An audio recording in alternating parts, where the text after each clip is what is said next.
मोर नाम आरती एवं मु एपरी एक दुनिया को देखिपारिली जेउठारे दारिद्र्य एवं इच्छा राज करुथिला। मो जन्मर मात्र 15 दिन परे मो बापांक मृत्यु हेला। मु एही दुनिया रे पाद देबा मात्रे मु अनाथ हेबार दुख अनुभव कली। मो भाई विवेक जीए मो ठारू 2 वर्ष बड़थिला। आम मांको खाद्य एवं मैदा थिला। मां तांको युवती अवस्थारे विधवा होइकले एवं तांको कला केशरे धड़ा रूपा सूता देखा जाउथिला। घरर परिस्थिति पूर्वरु भल नथिला, किंतु बापांको मृत्यु परे आमे भोकरे रहिलु। एही दयनीय अवस्थारे आमे 2 भाई भौणी इच्छा मध्यरे बढ़िथिलु तो विवेक भाई पाठ पढ़ारे भल नथिले। तांकु पुस्तक पसंद नथिला। जेतेबेले से 10म श्रेणी रे फेल हेले से पाठ पढ़ाकू विदाय देले एवं जानबाहन मरामती काम शिखिबा आरंभ कले। एहा एपरि थिला जेपरि तांको हातरे जादू थिला। दिन राति कठिन परिश्रम एवं निष्ठा सहित तांकर कर्तापण बढ़ीगला एवं शीघ्र आमर दिन बदलिबाकू लागिला। आमे भल खाइबा आरंभ कलु। आमे नुआ पोशाक पिंधिलु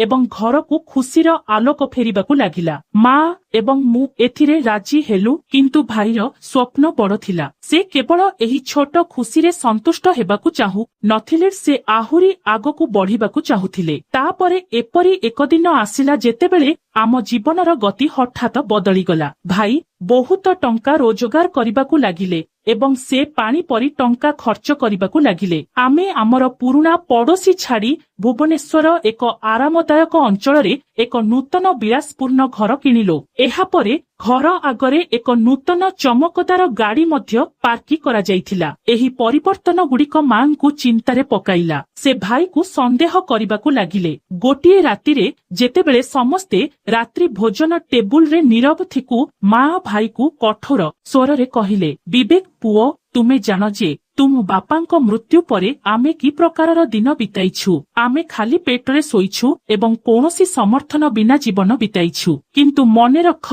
मु केबे भी तुम रक्तरे गोटिए टंका मध्य बेआईन खाद्य मिसिबाकू देई नाही। जदि तुमे आमको एक खंड बेआईन खाद्य खुआइबो तेबे मु तुमको मो क्षीर छाड़िबी नाही। मांक कथा सुनी भाईर मुह फिका पड़ीगला। से किछि कहि पारिले नाही। मांक आखिरे लुह थिला एवं तांको हृदय सबुबेले भयभीत थिला। से जेते थर उठी बसिबो एवं सेते थर एही कथा कहिबो, विश्वास कर कि न कर, मो पुओ भूल रास्तारे चली जाइछि एवं मु सारा दिन ताकू सांत्वना देई चलिबी। किंतु मो हृदय रे मध्य भयर निया जळुथिला। वीडियो देखिबा पूर्वरु जदि तुमे आम चैनल को सब्सक्राइब करिनाहम, दया करी सब्सक्राइब करंतु एवं पाखरे थिबा घंटी को ऑन करंतु। गोटिए रातिरे एक प्रबल झड़ वर्षा आसीथिला। आकाश घड़घड़ी करुथिला एवं बिजुली चमकुथिला। मने हेउथिला जेपरी पृथ्वी एवं आकाश एक होइगले। वर्षा हेउथिला एवं एहा बंद हेबार कौनसी संकेत नथिला। एही झड़रे आम घरर कबाट रे ठक ठक बाजिला। मांक हृदय स्पंदित हेला। से आशार सहित कहिले, अंकिता तुम भाई निश्चय आसीथिबे। मु शीघ्र कबाट खोलिबाकू दौड़िली। वर्षारे भिजी मु कबाट खोलिबा मात्रे मो सामनारे 2 जण लोक ठिया होइथिले। जणे थिले विवेक भाई, किंतु अन्य महिला किए थिले। से निजको एक चादर रे भल भाबरे घोड़ाई देइथिले। दुहे बहुत भिजी जाइथिले। मु शीघ्र सेमानंक रास्तारू हटिगली एवं सेमाने रूम आड़कू दौड़िले जेपरी सेमाने कौनसी विपदरू पड़ाउथिले। मु सेमानंक पछे पछे गली। एही दृश्यटी बहुत अद्भुत एवं नाटकीय थिला। भाई एवं सेही झियोटी अपराधी परी ठिया होइथिले एवं मां सेमानंकु चाहि रहिथिले। मु आगको जाई पचारिली, भाई एही झियोटी किए? से कहिले जे एहा तुमर भाउज। भाई धीरे उत्तर देले। मांक आखि क्रोधरे जळुथिला। से क्रोधरे कहिले, चोर माने मध्यरात्रि रे घरे प्रवेश करंती, बोहू माने आसंती नाही। तुमे काहार सम्मान नै पळाई गल। मो वृद्धावस्थारे तुमे मो मुह कला करिबा आरंभ करिछ काहिकी? भाई आगको जाई मांक हाथ धरी कहिले, ना मां, मु तांको सहित पळाई जाई नाही। से मो स्त्री, मोर सम्मान। आम विवाह को 6 मास होइगला। मु आजी तांकु घर को आनिछि। मां चुपचाप तांको रूम को गले। तांकर नीरवता झड़ पूर्वर नीरवता थिला। चादर घोड़ाई मु मुहरे मुखा पिंधि भाउज पाखकू गली। मु तांकु स्वागत कली, किंतु से चुपचाप मो आड़कू चाहि रहिले। तांको आखिरे ना हस थिला ना चमक, केवल एक अद्भुत निर्जनता थिला। मो ଆଖି ଲୁହରେ ପୂର୍ଣ୍ଣ ଥିଲା। କିନ୍ତୁ ମୁଁ ଭାଇଙ୍କ ଆଗରେ କାନ୍ଦି ନଥିଲି। ଭାଇ ଭାଉଜକୁ ତାଙ୍କ ରୁମକୁ ନେଇଗଲେ ଏବଂ ନିଜେ ବାହାରକୁ ଗଲେ। ମୁଁ ମଧ୍ୟ ମୋ ରୁମକୁ ଆସିଲି। କିନ୍ତୁ ଆଜି ମୁଁ ଶୋଇପାରିଲି ନାହିଁ। ମୁଁ ମୋ ପିଲାଦିନ ସେହି ଦିନଗୁଡ଼ିକୁ ମନେ ପକାଇବାକୁ ଲାଗିଲି ଯେତେବେଳେ ବର୍ଷା ହେଉଥିଲା ଏବଂ ଆମେ ସାରା ରାତି ଜାଗ୍ରତ ରହୁଥିଲୁ। କେତେବେଳେ ଆମେ ଛାତ ତଳେ ବାସନକୁସନ ରଖୁଥିଲୁ, କେତେବେଳେ ଆମେ ପ୍ଲାଷ୍ଟିକରେ ବାକ୍ସଗୁଡ଼ିକୁ ଘୋଡ଼ାଇ ଦେଉଥିଲୁ। କିନ୍ତୁ ଏବେ ପରିସ୍ଥିତି ବଦଳି ଯାଇଛି। ଛାତ ପାଣି ଯାଉନଥିଲା କି ଅଗଣା ନଦୀ କିମ୍ବା ନାଳର ଦୃଶ୍ୟ ଉପସ୍ଥାପନ କରୁନଥିଲା। ତଥାପି ପୁରୁଣା ଅଭ୍ୟାସ ଏତେ ସହଜରେ ତ୍ୟାଗ କରାଯାଏ ନାହିଁ। ମୁଁ ସାରା ରାତି ଭାଉଜର ମନୋଭାବ ଏବଂ ତାଙ୍କ ଆଖି ବିଷୟରେ ଭାବୁଥିଲି। ସକାଳ ହେଲା, ମାଙ୍କ କ୍ରୋଧ ଆକାଶକୁ ଉଠିଗଲା। ସେ ରାତିରେ ଚୁପ ରହିଥିଲେ, କିନ୍ତୁ ଏବେ ସେ ହଙ୍ଗାମା କଲେ। ଜାଣିନାହିଁ ସେ ତାଙ୍କୁ କେଉଁଠାରୁ ଆଣିଥିଲେ। ସେ ଚିତ୍କାର କରୁଥିଲେ ଏବଂ ଭାଇକୁ ଗାଳି ଦେଉଥିଲେ। ଭାଉଜ ଏପର୍ଯ୍ୟନ୍ତ ତାଙ୍କ ରୁମରୁ ବାହାରକୁ ଆସିନଥିଲେ। ଭାଇ ମାଙ୍କ ସାମ୍ନାରେ ବସି ଧୀରେ ଧୀରେ କହିବାକୁ ଲାଗିଲେ, ମା, ତୁମେ ସବୁବେଳେ ଜାଣିବାକୁ ଚାହୁଁଥିଲେ ଯେ ମୁଁ ଏତେ ଟଙ୍କା କିପରି ରୋଜଗାର କରିଛି। ତେବେ ଶୁଣ, ଏହି ଝିଅଟି ହେଉଛି ସୁନିତା। ସେ ମୋଠାରୁ ବହୁତ ବଡ଼ ଏବଂ ବିଧବା ମଧ୍ୟ।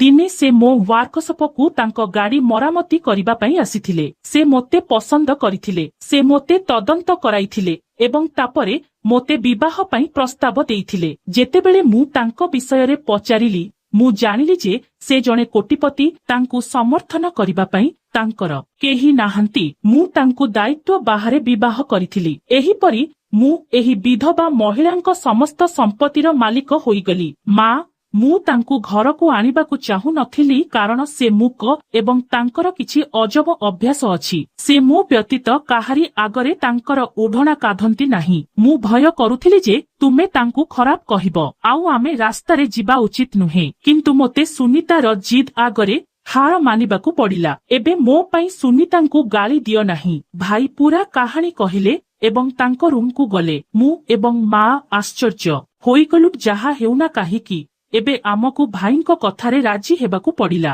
ମୁଁ ଜଳଖିଆ ତିଆରି କରି ତାଙ୍କ ରୁମକୁ ଆଣିଥିଲି। ଭାଇ ସାରା ଦିନ ବାହାରେ ରହୁଥିଲେ। ସେ ନିଜ ପାଇଁ ଏକ ଅଲଗା ରୁମ ମଧ୍ୟ ତିଆରି କରିଥିଲେ। ମୁଁ ଜାଣିନାହିଁ କାହିଁକି ମୁଁ ସମୟ ସମୟରେ ଭାଉଜ ପାଖକୁ ଯାଉଥିଲି ଏବଂ ମୋର ଆବଶ୍ୟକ ଜିନିଷ ଆଣି ଯାଉଥିଲି। ଭାଉଜଙ୍କ ଆଖିରେ ମୋ ପାଇଁ ଏକ ଅଦ୍ଭୁତ ପ୍ରେମ ଦେଖିଲି। ମୁଁ ଜାଣିନାହିଁ ସେ ମୋ ପ୍ରତି କୃତଜ୍ଞ ଥିଲେ କି ସେ ମୋତେ ପ୍ରକୃତରେ ପସନ୍ଦ କରୁଥିଲେ। ମୋର କୌଣସି ଭଉଣୀ ନଥିଲା। ମୁଁ ଭାଉଜଙ୍କୁ ମୋର ଭଉଣୀ କରିବାକୁ ନିଷ୍ପତ୍ତି ନେଇଥିଲି। ମୁଁ କେବଳ ତାଙ୍କ ପାଖରେ ବସି ତାଙ୍କ ସହିତ କଥା ହେଉଥିଲି। ସେ କେବଳ ହସୁଥିଲେ ଏବଂ ଶୁଣୁଥିଲେ। ଏହିପରି କିଛି ଦିନ ବିତିଗଲା ଏବଂ ମୁଁ ଭାଉଜଙ୍କ ପ୍ରତି ବହୁତ ଆକର୍ଷିତ ହୋଇଗଲି। ସେ ମଧ୍ୟ ହସୁଥିବା ଆଖିରେ ମୋତେ ଦେଖୁଥିଲେ। ତାଙ୍କ ଆଖିରେ ଅଦ୍ଭୁତ ଭାବନା ଲୁଚି ରହିଥିଲା।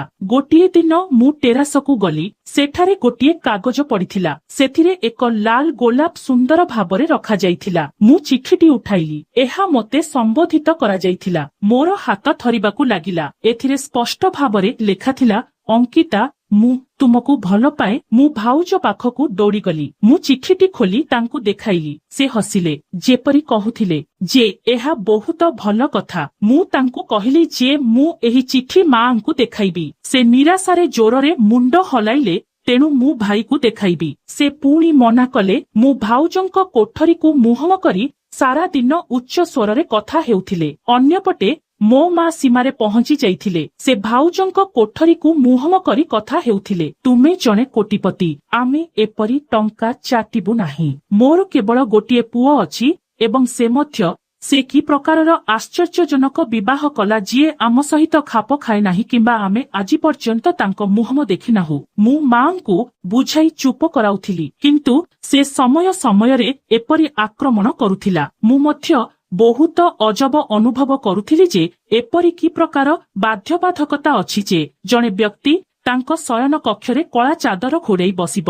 ଆଜି ପର୍ଯ୍ୟନ୍ତ ମୁଁ ତାଙ୍କ ହାତ ଦେଖିନଥିଲି, କିନ୍ତୁ ଭାଉଜଙ୍କ ଆଖି, ସେହି ଆଖି ହିଁ ମୁଁ ସବୁକିଛି ଅଣଦେଖା କରିବାର କାରଣ ଥିଲା। ଆଜି 2 ସପ୍ତାହ ପରେ ମୁଁ ପୁଣି ଏକ ଚିଠି ପାଇଲି। ସେଥିରେ ପୁଣି ଏକ ଗୋଲାପ ଫୁଲ ଲାଗିଥିଲା। ଅଙ୍କିତା, ତୁମେ ବହୁତ ମିଠା କଥା କହୁଛ।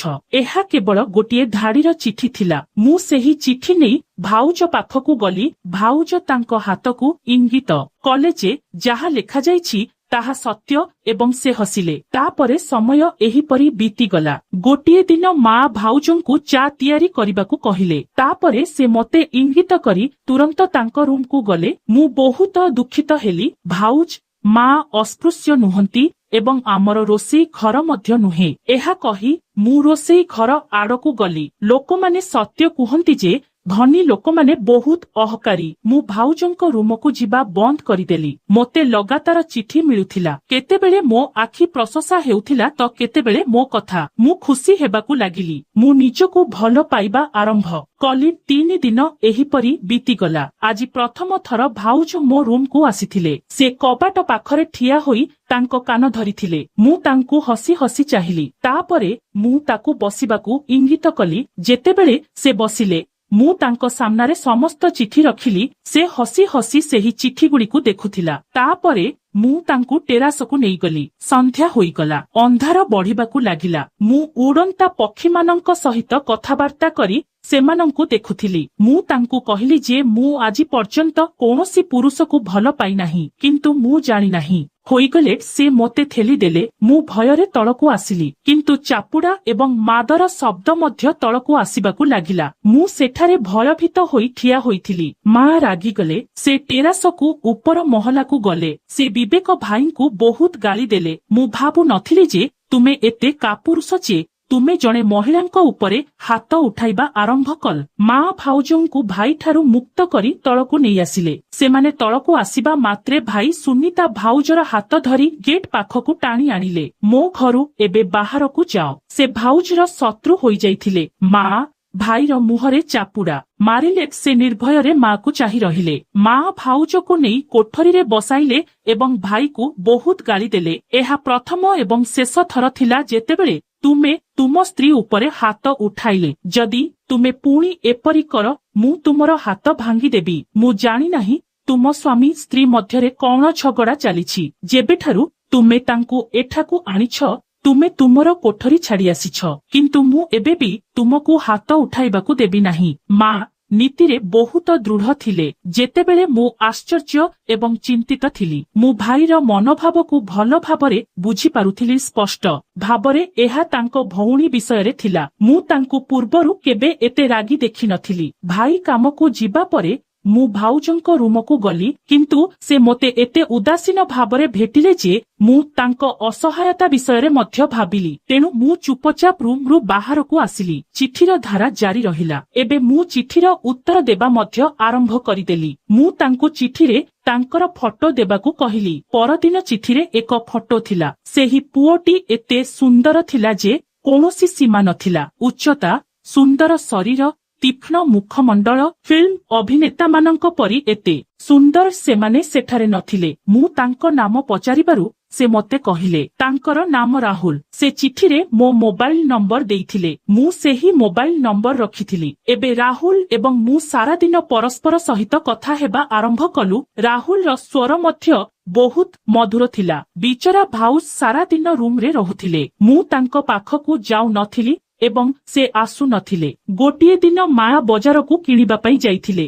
ମୁଁ ରାହୁଲ ସହିତ ଫୋନରେ କଥା ହେଉଥିଲି। ସେତେବେଳେ ମୋ କବାଟରେ ଠକ ଠକ ହେଲା। ମୁଁ ଶୀଘ୍ର ରାହୁଲର ଫୋନ କାଟିଦେଲି। ଯେତେବେଳେ ମୁଁ କବାଟ ଖୋଲିଲି, ମୋ ସାମ୍ନାରେ ଠିଆ ହୋଇଥିବା ବ୍ୟକ୍ତିଙ୍କୁ ଦେଖି ମୁଁ ଆଶ୍ଚର୍ଯ୍ୟ ହୋଇଗଲି। ସେ ମୋତେ ରୁମ ଭିତରକୁ ଠେଲିଦେଲେ ଏବଂ କବାଟ ବନ୍ଦ କରିଦେଲେ। ମୁଁ ସେଠାରେ ଠିଆ ହୋଇ ଡରିଗଲି। ତାକୁ ଚାହିଁ ରହିଲି। ସେ ରାହୁଲ। ସେ ଛାତ ଦେଇ ମୋ ରୁମରେ ପହଞ୍ଚିଥିଲା। ଭୟ କର ନାହିଁ ଅଙ୍କିତା, ମୁଁ ଶପଥ କରୁଛି ମୁଁ ତୁମର କୌଣସି କ୍ଷତି କରିବି ନାହିଁ। ମୁଁ ଆରାମ କଲି। ରାହୁଲ ଜିନ୍ସ ଏବଂ ଧଳା ସାର୍ଟ ପିନ୍ଧି ସୁନ୍ଦର ଦେଖାଯାଉଥିଲା। ଆମେ ଦୁହେଁ ପରସ୍ପର ସହିତ କଥା ହେବା ଆରମ୍ଭ କଲୁ। ରାହୁଲର ଆଖି ଆଶ୍ଚର୍ଯ୍ୟଜନକ ଥିଲା। ଆମର କଥାବାର୍ତ୍ତାରେ ସମୟ ବିତିଗଲା। ଯେତେବେଳେ ଗେଟ୍ରେ ଘଣ୍ଟି ବାଜିଲା ମୁଁ ଡରିଗଲି। ମା ଆସିଲେ। ସେ କହିଲେ ଚିନ୍ତା କର ନାହିଁ। ମୋ ଆସିବା ବିଷୟରେ କେହି ଜାଣିପାରିବେ ନାହିଁ। ପ୍ରକୃତରେ କେହି ଜାଣି ନଥିଲେ ଯେ ସେ କେଉଁଠାରୁ ଆସିଛି ଏବଂ କେଉଁଠାକୁ ଯାଇଛି। ତାପରେ ଏହା ଏକ ନିତ୍ୟକର୍ମ ହୋଇଗଲା। ଯେତେବେଳେ ଘରେ କେହି ନଥିଲେ ରାହୁଲ ଆସୁଥିଲେ। ଆମେ ନିଜ ନିଜ ମଧ୍ୟରେ ଗପସପ କରୁଥିଲୁ ଏବଂ ତାପରେ ସେ ଚାଲି ଯାଉଥିଲା। ମୁଁ ରାହୁଲକୁ ବହୁତ ଭଲ ପାଇଥିଲି। ମୋର ହୃଦୟ ଚାହୁଥିଲା ଯେ ସେ ମୋ ହାତରେ ରହୁ, ସେ ମୋ ବ୍ୟତୀତ ଆଉ କାହାକୁ ନ ଦେଖୁ ଏବଂ କେହି ତାକୁ ନ ଦେଖୁ। ମୁଁ ରାହୁଲ ପାଇଁ ପାଗଳ ହୋଇଗଲି। ମୁଁ କୌଣସି ବାହାନାରେ ମୋ ମାଙ୍କୁ ବଜାର ପଠାଉଥିଲି ଏବଂ ପଛରୁ ରାହୁଲଙ୍କୁ ଡାକି ତାଙ୍କ କଥା ଘଣ୍ଟା ଘଣ୍ଟା ଶୁଣୁଥିଲି। ସେଦିନ ମଧ୍ୟ ମୁଁ ସେହିପରି କଲି। ମୁଁ ବହୁତ ପ୍ରେମରେ ବିରିୟାନୀ ତିଆରି କରି ପଡୋଶୀ ମାଉସୀଙ୍କୁ ଦେବା ପାଇଁ ମୋ ମାଙ୍କୁ ଦେଇଥିଲି। ମା ତାଙ୍କ ଘରୁ ଶୀଘ୍ର ଆସିଲେ ନାହିଁ। ମା ଯିବା ପରେ ମୁଁ ରାହୁଲଙ୍କୁ ଫୋନ କରି ଘରକୁ ଆସିବାକୁ କହିଲି। ମୁଁ ତୁମର ପ୍ରିୟ ବିରିୟାନୀ ତିଆରି କରିଛି। ଯେତେବେଳେ ମୁଁ ପୁଣି ଫୋନ କଲି ତାଙ୍କ ମୋବାଇଲ ବନ୍ଦ ଥିଲା। ମୁଁ ରାଗରେ ପୂର୍ଣ୍ଣ ହୋଇଗଲି। ତାପରେ ନିଜକୁ ଉତ୍ସାହିତ କରିବା ପାଇଁ ମୁଁ ଭାଉଜ ପାଖକୁ ଯିବାକୁ ଭାବିଲି। ମୁଁ ଜାଣିନଥିଲି ଯେ ଯେତେବେଳେ ମୁଁ ଭାଉଜଙ୍କ ରୁମକୁ ଯାଏ ମୁଁ ଦୁଃଖରେ ଭାରି ହୋଇଯିବି। ମୁଁ ଭାଉଜଙ୍କ ରୁମରେ ପ୍ରବେଶ କରି ଭୁଲ କରିଥିଲି। ମୋ ସାମ୍ନାରେ ଜଣେ ଲୋକ ବସିଥିଲେ ଯାହାକୁ ଦେଖି ମୁଁ ଅନୁଭବ କଲି ଯେ ମୁଁ ନିଶ୍ୱାସ ନେଇପାରିବି ନାହିଁ। ହମ ସେ ରାହୁଲ ଥିଲେ। ସେ ହାତରେ ଚା କପ ଧରି ସୋଫାରେ ଆରାମରେ ବସିଥିଲେ। ମୋର ହୃଦୟ ବିଦୀର୍ଣ୍ଣ ହୋଇଗଲା। ସେ ମୋତେ ଦେଖି ନଥିଲେ। ସେ ଚା ପିଉଥିବା ସମୟରେ ଗୁଣୁ ଗୁଣୁ ହେଉଥିଲେ। ମୁଁ ଆଗକୁ ଯାଇ ତାଙ୍କୁ କଲାର ଧରିଲି। ମୁଁ ବହୁତ ଚିତ୍କାର କଲି। ମୋର ଚେତା ଶୂନ୍ୟ ହୋଇଗଲା। ମୁଁ ତାଙ୍କୁ ଗାଳି ଦେଲି। ମୁଁ ତାଙ୍କ ମୁହଁରେ ଚାପୁଡା ମାରିଲି। ସେ ଚୁପ ରହିଲେ। ଯେତେବେଳେ ମୁଁ ଚିତ୍କାର କରି କ୍ଳାନ୍ତ ହୋଇଗଲି ସେ ତାଙ୍କ ସ୍ୱରରେ ନିଷ୍ଠୁରତା ସହିତ କହିଲେ, ଅଙ୍କିତା, ଆଜି ତୁମେ କିଛି ଦେଖିଲ ନାହିଁ। ବୁଝ, ଯଦି ତୁମେ ମୋ ବିଷୟରେ ଘରେ କାହାକୁ କହିବାକୁ ଚେଷ୍ଟା କର ତେବେ ପରିଣାମ ପାଇଁ ତୁମେ ଦାୟୀ ରହିବ। ମୋ ମୋବାଇଲ ତୁମର ଫଟୋରେ ପୂର୍ଣ୍ଣ। ଯଦି ତୁମେ ତୁମ ଭାଉଜଙ୍କୁ ଦୋଷ ଦିଅ ତେବେ ମୁଁ ତୁମର ପରିବାର ସଦସ୍ୟଙ୍କ ଆଗରେ ତୁମକୁ ଖୋଲିଦେବି। ତାପରେ କେହି ତୁମକୁ ବିଶ୍ୱାସ କରିବେ ନାହିଁ। ଏହା କହି ସେ ମୋ ହାତ ଧରିଲେ। ସେ ମୋତେ କୋଠରୀରୁ ବାହାରକୁ ନେଇ କବାଟ ବନ୍ଦ କରିଦେଲେ। ମୋତେ ଲାଗିଲା ଯେପରି ମୁଁ ଏକ ଜୀବନ୍ତ ମୃତ ଶରୀର। କେହି କଣ ଏହା କରନ୍ତି କି? କେହି ଏହି ସ୍ତରକୁ ଯାଇପାରିବେ କି? ଏବେ ମୁଁ ସମ୍ପୂର୍ଣ୍ଣ କାହାଣୀ ବୁଝିପାରିଲି। ରାହୁଲ ମୋତେ ନିଜ ଉଦ୍ଦେଶ୍ୟରେ ବ୍ୟବହାର କରିଥିଲା। ସେ ଏସବୁ କରିଥିଲା ଯାହାଦ୍ୱାରା ମୁଁ କେବେ ସେମାନଙ୍କୁ ଧରା ପଡ଼ିଲେ ମଧ୍ୟ ମୁଁ କିଛି କରିପାରିବି ନାହିଁ। ମୁଁ ମୋ କୋଠରୀକୁ ଯାଇ ତଳେ ପଡ଼ିଗଲି। ଯାହାକୁ ମୁଁ ଏତେ ଭଲ ପାଉଥିଲି ସେ ମୋର ନୁହେଁ, ସେ ମୋ ଭାଉଜର ଥିଲେ। ଏହା ଭାବି ମୁଁ ପାଗଳ ହୋଇଯାଉଥିଲି। ସନ୍ଧ୍ୟା ସୁଦ୍ଧା ମୁଁ ପ୍ରବଳ ଜ୍ୱରରେ ଜଳୁଥିଲି। ମା ଏବଂ ଭାଇ ବହୁତ ଚିନ୍ତିତ ଥିଲେ କିନ୍ତୁ ମୁଁ କାନ୍ଦି ଚାଲିଥିଲି। ଭାଇ ବାରମ୍ବାର କାରଣ ପଚାରି ଚାଲିଥିଲେ କିନ୍ତୁ ମୁଁ କିଛି କହିପାରିଲି ନାହିଁ। ମୁଁ ଭାଉଜ ପ୍ରତି ବହୁତ ଈର୍ଷା ଅନୁଭବ କରିବାକୁ ଲାଗିଲି। ଲଗାତାର ଔଷଧ ଏବଂ ମଦ୍ୟପାନ ଯୋଗୁଁ ମୁଁ ଏବେ କିଛି ସୁସ୍ଥ ହୋଇଥିଲି। ଜ୍ୱରର ତୀବ୍ରତା କମି ଯାଇଥିଲା। ଈର୍ଷାର ନିଆଁ ମୋତେ ବିଶ୍ରାମ ନେବାକୁ ଦେଉନଥିଲା। ଗୋଟିଏ ସପ୍ତାହ ପରେ ଯେତେବେଳେ ମୁଁ ଜ୍ୱରରୁ କିଛିଟା ସୁସ୍ଥ ହୋଇଗଲି ମୁଁ ସିଧା ଭାଉଜଙ୍କ କୋଠରୀକୁ ଗଲି। ଭାଉଜ ସବୁବେଳେ କଳା ଚାଦର ଘୋଡାଇ ବସିଥିଲେ ଯାହା ଏକ ମହାନ ଏବଂ ଧାର୍ମିକ ଘୋଡା ଥିଲା। ମୁଁ ବହୁତ ରାଗିଗଲି। ବା ଭାଉଜ, ତୁମେ ପରସାଇର ନାଟକ ବହୁତ ଭଲ କର। ଘରର ମହିଳାମାନେ ମଧ୍ୟ ତୁମ ମୁହଁ ଦେଖିପାରିବେ ନାହିଁ କିନ୍ତୁ ତୁମେ ମୋତେ ଜଣେ ଅଜଣା ବ୍ୟକ୍ତି ଦେଇଥିଲା। ସେ ତୁମ ରୁମରେ ଚା ପିଇ ମଧ୍ୟ ପାରିବ। ବା ମୁଁ ଛିସ କରି କହିଲି, ତୁମେ ପରସାଇର ନାଟକ ମଧ୍ୟ ସୃଷ୍ଟି କରିଛ। ତୁମ ମା କିମ୍ବା ଭାଇ କେଉଠି ସେମାନେ ଜାଣିପାରିବେ ଯେ ତୁମେ ଜଣେ ହାରେମ ପୁଅକୁ ତୁମ ଘରକୁ ଡାକି ତାକୁ ଭେଟିବ। ଆଜି ପ୍ରଥମ ଥର ମୁଁ ଭାଉଜ ସ୍ୱର ଶୁଣିଲି। ଏହା ଏକ ଅଦ୍ଭୁତ ଭାରି ସ୍ୱର ଥିଲା। ଯେତେବେଳେ ଭାଇ କହିଥିଲେ ଯେ ସେ ମୂକ କିନ୍ତୁ ତାଙ୍କ କଥା ମୋତେ ସ୍ୱର ଅପେକ୍ଷା ଅଧିକ ଆଶ୍ଚର୍ଯ୍ୟ କରିଥିଲା। ଅତି କମରେ ସେ ତୁମ ପରି ମହାନ ଏବଂ ପରସାଇ ହେବାର ଅଭିନୟ କରୁନାହାନ୍ତି। କିନ୍ତୁ ଏବେ ଯଥେଷ୍ଟ। ଖେଳ ଶେଷ, ଶୋ ଶେଷ। ମୁଁ ଆଶ୍ଚର୍ଯ୍ୟ ହୋଇ ଚିତ୍କାର କଲି ଏବଂ ତାଙ୍କ ପାଖକୁ ଡେଇଁ ପଡ଼ିଲି। ପ୍ରଥମେ ମୁଁ ତାଙ୍କ ମୁଣ୍ଡରୁ ଚାଦର ଚିରିଦେଲି। ଭାଉଜର କେଶ ବହୁତ ଛୋଟ ଥିଲା। ତାପରେ ଯେତେବେଳେ ମୁଁ ସେମାନଙ୍କର ଓଢ଼ଣା କାଢ଼ିଦେଲି ମୁଁ ଆଶ୍ଚର୍ଯ୍ୟ ହୋଇଗଲି। ମୁଁ କାନ୍ଦି କାନ୍ଦି 2 ପାଦ ପଛକୁ ଚାଲିଗଲି। ଭାଉଜର ବେଡସିଟ୍ ତଳେ ଜଣେ ଲୋକ ମିଳିଲା। ସେ ଶୀଘ୍ର ଉଠି ମୋ ପାଟିରେ ହାତ ରଖିଲା। ମୁଁ ଭାବିଥିଲି ସେ ମୋତେ ମାରିଦେବ। ଅଙ୍କିତା, ଅଙ୍କିତା, ଆରାମ କର। ଏଇଟା ମୁଁ ତୁମର ରାହୁଲ। ହମ ସେ ରାହୁଲ ଥିଲା। ମୋର ପ୍ରଥମ ପ୍ରେମ। ସେ ମୋ ହାତ ଧରି ମୋତେ ବିଛଣାରେ ବସାଇଲେ ଏବଂ ମୋଠାରୁ ବହୁତ ପ୍ରେମରେ ପ୍ରତିଶ୍ରୁତି ନେଲେ ଯେ ଯଦି ମୁଁ ଘରେ କାହାକୁ ନ କହେ ଯେ ସୁନିତା ହେଉଛି ରାହୁଲ ତେବେ ସେ ମୋତେ ସତ୍ୟ କହିବେ। ମୁଁ ପ୍ରତିଶ୍ରୁତି ଦେଇଥିଲି। ସେ ମୋତେ କହିଥିଲେ ଯେ ସେ ବିବେକ ଭାଇଙ୍କ ବନ୍ଧୁର କୌଣସି ବାଧ୍ୟବାଧକତା ଯୋଗୁଁ ସେ ଆମ ଘରେ ଝିଅ ବେଶରେ ରହୁଛନ୍ତି। ବାଧ୍ୟବାଧକତା କଣ ଥିଲା ସେ ମୋତେ ଏହା କହିନଥିଲେ କିନ୍ତୁ ସେ ମୋତେ ନିଶ୍ଚିତ ଭାବରେ କହିଥିଲେ ଯେ ସେ ପ୍ରଥମ ଦେଖାରେ ମୋ ପ୍ରେମରେ ପଡ଼ିଯାଇଥିଲେ। ଏବେ ମୁଁ ବୁଝିପାରିଲି ଯେ ରାହୁଲର ଆଖି ମୋ ଭାଉଜଙ୍କ ଆଖି ପରି କାହିଁକି ଥିଲା। ମୋ ପ୍ରେମିକ ମୋ ସାମ୍ନାରେ ଥିଲେ, ଏହା ମୋ ପାଇଁ ଯଥେଷ୍ଟ ଥିଲା। ଏବେ ଆମେ ସବୁବେଳେ ଏକାଠି ରହୁଥିଲୁ, ଆମେ ଏକାଠି ଖାଉଥିଲୁ। ଜୀବନ ବହୁତ ଶାନ୍ତିପୂର୍ଣ୍ଣ ଥିଲା। କିନ୍ତୁ ଦିନେ କଣ ହେଲା, ମୁଁ ସବୁ କିଛି ହରାଇଲି। ଯେତେବେଳେ ପୋଲିସ ଆମ ଘରେ ଚଢ଼ାଉ କଲା, ଭାଇ ସତ କହିଲା। ସେ କହିଲା ଯେ ରାହୁଲ ସୁନିତା ନୁହେଁ, ବରଂ ମୋର ବନ୍ଧୁ। ଆମେ ଦୁହେଁ ଏକାଠି ଚୋରା ଚାଲାଣ କରିଥିଲୁ। ପୋଲିସ ରାହୁଲର ପଛରେ ଥିଲା, ସେଥିପାଇଁ ସେ ଝିଅ ବେଶ ଧାରଣ କରି ଏଠାକୁ ଆଣିଥିଲା। କେହି ସନ୍ଦେହ କରିନଥାନ୍ତେ ଯଦି କେହି ସୂଚନା ଦେଇ ନଥାନ୍ତେ। ଭାଇ ଆମ ଦୁହିଁଙ୍କୁ ଘରକୁ ପଠାଇ ଦେଲେ ଏବଂ ତାଙ୍କ ପଛରେ ନ ଯିବାକୁ କହିଲେ। ତାଙ୍କ ବନ୍ଧୁମାନେ ନିଜେ ତାଙ୍କ ଜାମିନର ବ୍ୟବସ୍ଥା କରିବେ, କିନ୍ତୁ ସେ ଜାମିନ ପାଇପାରିଲେ ନାହିଁ। କୋର୍ଟ ଉଭୟଙ୍କୁ 5 ବର୍ଷ ଜେଲ୍ ଦଣ୍ଡ ଦେଇଥିଲେ। ମା କାନ୍ଦିବାରୁ ଅନ୍ଧ ହୋଇଯାଇଥିଲେ। ମୁଁ ମଧ୍ୟ କାନ୍ଦିଲି, କିନ୍ତୁ ମାଙ୍କ ଠାରୁ ଲୁଚି ରହିଲୁ। ଆମେ ଦୁହେଁ ମା ଏବଂ ଝିଅ ବହୁତ ଖରାପ ସମୟ ବିତାଇଲୁ। ରାହୁଲ ମୋତେ ପ୍ରତିଶ୍ରୁତି ଦେଇଥିଲା ଯେ ମୁଁ ତାଙ୍କ ପାଇଁ ଅପେକ୍ଷା କରିବି। ମୋତେ ମୋ ପ୍ରେମ ପାଇଁ ଅପେକ୍ଷା କରିବାକୁ ପଡ଼ିଲା। ମୁଁ ମୋ ଏବଂ ରାହୁଲ ବିଷୟରେ ସତ କହିଥିଲି। ପ୍ରଥମେ ମା ରାଗିଗଲେ, କିନ୍ତୁ ପରେ ସେ ଶାନ୍ତ ହୋଇଗଲେ। ଆମେ ଦୁହେଁ ମା ଏବଂ ଝିଅ ପରସ୍ପରର ସମର୍ଥନ କରୁଥିଲୁ। କେତେବେଳେ ଆମେ କାନ୍ଦୁଥିଲୁ ତ କେତେବେଳେ ଆମେ ହସୁଥିଲୁ। ଏଠାରେ ଜେଲରେ ରାହୁଲ ଏବଂ ଭାଇକୁ ମଧ୍ୟ ସତ୍ୟ କହିଥିଲୁ। ତାଙ୍କ ଦୁଃଖକୁ କମ କରିବା ପାଇଁ ମା ଭାଇ ପାଇଁ ଏକ ବିବାହ ଖୋଜିବାକୁ ଲାଗିଲେ। ଆମେ ତାଙ୍କ ମାଉସୀଙ୍କ ସହିତ ରହୁଥିବା ଏକ ବହୁତ ମିଠା ଏବଂ ଭଲ ବ୍ୟବହାରୀ ଅନାଥ ଝିଅ ପାଇଁ ଏକ ବିବାହ ପାଇଲୁ। ମା ସେମାନଙ୍କୁ ଭାଇ ବିଷୟରେ ସତ୍ୟ କହିଲେ, କିନ୍ତୁ ସେମାନେ କେବଳ ତାଙ୍କ ଝିଅର ବିବାହ କରିବାକୁ ଚାହୁଁଥିଲେ। ପରମେଶ୍ୱରଙ୍କ କୃପାରୁ 5 ବର୍ଷ ବିତିଗଲା। ଭାଇ ଏବଂ ରାହୁଲ ମୁକ୍ତ ହୋଇ ଫେରି ଆସିଲେ। ଆମର ଖୁସିର କୌଣସି ସୀମା ନଥିଲା। ଭାଇ ଏବଂ ରାହୁଲ ସେମାନେ ରୋଜଗାର କରିଥିବା ଟଙ୍କାକୁ ନ୍ୟାୟପୂର୍ଣ୍ଣ ଉପାୟରେ ବାହାର କରି ଏକ ବ୍ୟବସାୟ ଆରମ୍ଭ କଲେ। ପରମେଶ୍ୱର ଏହାକୁ ଆଶୀର୍ବାଦ କଲେ। ଏହିପରି ସବୁକିଛି ଭଲ ହେବାକୁ ଲାଗିଲା। ପୁଣି ଥରେ ଜୀବନରେ ଶାନ୍ତି ଏବଂ ଖୁସି ଫେରି ଆସିଲା। କିଛି ଦିନ ପରେ ମୋ ପାଇଁ ମଧ୍ୟ ଏକ ପ୍ରସ୍ତାବ ଆସିଲା। ଏହି ପ୍ରସ୍ତାବ ମୋ ସ୍କୁଲ ମାଲିକ ଶ୍ରୀଯୁକ୍ତ ରାଜେଶ ମହାନ୍ତି ପଠାଇଥିଲେ। ସେ ଜଣେ ସୁନ୍ଦର, ଶିକ୍ଷିତ ଏବଂ ଅତ୍ୟନ୍ତ ଭଦ୍ର ବ୍ୟକ୍ତି ଥିଲେ। ମୁଁ ତାଙ୍କ ସହିତ ଏକ ସାକ୍ଷାତ କରିଥିଲି ଏବଂ ତାଙ୍କର ସରଳ ଏବଂ ସଚ୍ଚୋଟ ମନୋଭାବ ଦେଖି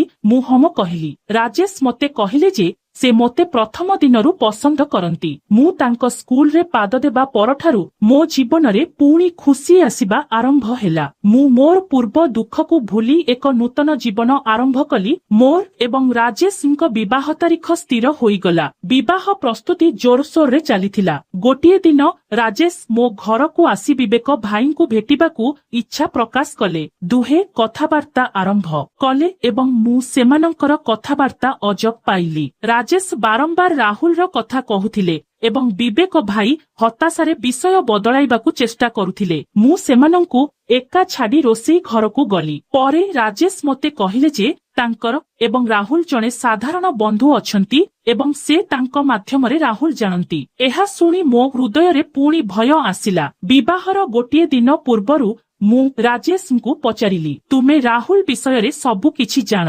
ସେ ହସି ହସି ହମ ଉତ୍ତର ଦେଲେ, ଅଙ୍କିତା, ମୁଁ ତୁମକୁ ବୁଝିବା ପାଇଁ ରାହୁଲ ଏବଂ ତୁମ ଭାଇର ଅତୀତକୁ ଜାଣେ ଏବଂ ମୁଁ ନିଷ୍ପତ୍ତି ନେଇଛି ଯେ ମୁଁ ଏସବୁ ସ୍ୱୀକାର କରିବି, କାରଣ ମୁଁ କେବଳ ତୁମକୁ ଭଲ ପାଏ। ତାଙ୍କ କଥା ମୋ ହୃଦୟକୁ ଛୁଇଁଲା ଏବଂ ମୁଁ ତାଙ୍କ ଉଦ୍ଦେଶ୍ୟକୁ ବିଶ୍ୱାସ କରିବାକୁ ଲାଗିଲି। ବିବାହ ପରେ ରାଜେଶ ଏବଂ ମୁଁ ବହୁତ ଖୁସି ହେଲୁ। ରାଜେଶ ମୋତେ ସମସ୍ତ ପ୍ରକାରର ଖୁସି ଦେଇଥିଲେ। ଗୋଟିଏ ଦିନ ଆମେ ଦୁହେଁ ଛାତ ଉପରେ ବସିଥିଲେ ଏବଂ ମୁଁ ତାଙ୍କୁ ମୋ ପିଲାଦିନର କାହାଣୀ କହିବାକୁ ଆରମ୍ଭ କଲି। ମୁଁ ତାଙ୍କୁ କହିଲି ଯେ ବର୍ଷା ହେଲେ ଆମେ ଛାତ ଉପରେ ପାତ୍ର ରଖି ଗଣ୍ଡିଗୁଡ଼ିକୁ ପ୍ଲାଷ୍ଟିକରେ ଘୋଡ଼ାଇ ଦେଉଥିଲୁ। ଏହା ଶୁଣି ସେ ହସି କହିଲେ, ଅଙ୍କିତା, ତୁମେ ବହୁତ ମିଠା କଥା କହୁଛ। ତାଙ୍କ କଥା ଶୁଣି ମୁଁ ଆଶ୍ଚର୍ଯ୍ୟ ହୋଇଗଲି। ଏହି ଶବ୍ଦଗୁଡ଼ିକ ସେହି ଶବ୍ଦ ଥିଲା ଯାହା ରାହୁଲ ମୋତେ ଚିଠିରେ ଲେଖିଥିଲେ। ମୁଁ ଆଶ୍ଚର୍ଯ୍ୟ ହୋଇ ତାଙ୍କୁ ଚାହିଁଲି। ସେ ମୋ ହାତ ଧରି କହିଲେ, ହଁ ଅଙ୍କିତା, ମୁଁ ସେହି ଚିଠିଗୁଡ଼ିକ ଲେଖିଥିଲି। ମୁଁ ଆଶ୍ଚର୍ଯ୍ୟ ହୋଇ ପଚାରିଲି,